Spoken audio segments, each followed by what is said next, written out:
Welcome to arts and stories for kids. அடக்கம் அமரருள் உய்க்கும் அடங்காமை ஆறிருள் உய்த்துவிடும். ஒரு காலத்தில் பழனி மலைக்கு கீழே அமைந்திருந்த ஒரு அழகான கிராமத்தில் அருண் என்ற இளைஞன் வாழ்ந்தான். நல்ல மனமும் உழைப்பும் இருந்தாலும் அவனுக்கு ஒரு பெரிய குறை இருந்தது: அடக்கமின்மை. எது நடந்தாலும் உடனே கோபப்படுவது, பெரியவர்களுக்கு எதிராக பேசுவது அவனது பழக்கமாகிவிட்டது. ஆனால் அந்த கிராமத்தில் ஓங்கி நின்ற ஓலைமரம் போல அமைதியாக வாழ்ந்தவர் நாட்டார் பெரியவர் கோகுலன். எத்தனை சிக்கல் வந்தாலும் எதையும் சாந்தமாகச் சமாளிப்பதற்காக அவர் கிராமமெங்கும் புகழ்பெற்றவர். அனைவரும் அவரை மதித்தனர்.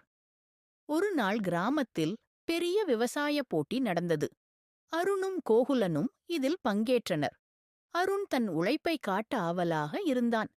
ஆனால் போட்டியில் சில சிறிய பிழைகள் ஏற்பட்டதால் அவன் கோபத்தில் வெடித்து அனைவரிடமும் சண்டை போல பேசத் தொடங்கினான்.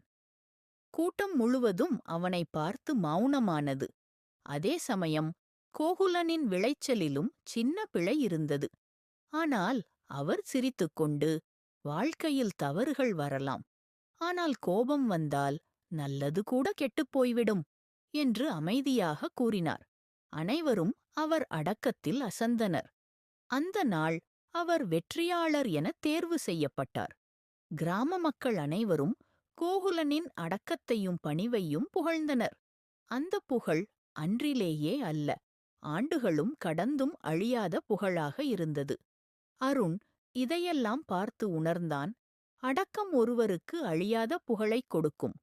அடங்காமை அவனது வாழ்வையே இருட்டாக்கிவிடும்.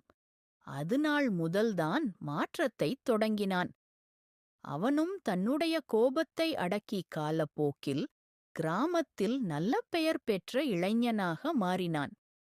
அடக்கம் மனிதனை உயர்த்தும், ஆனால் அடங்காமை வாழ்க்கையே இருளாக்கிவிடும். மறக்காம லைக், ஷேர், சப்ஸ்கிரைப் பண்ணிடுங்க. அறிவே ஆற்றல், கற்பது மகிழ்ச்சி, அறிவது இனிமை. அனைவருக்கும் நன்றி.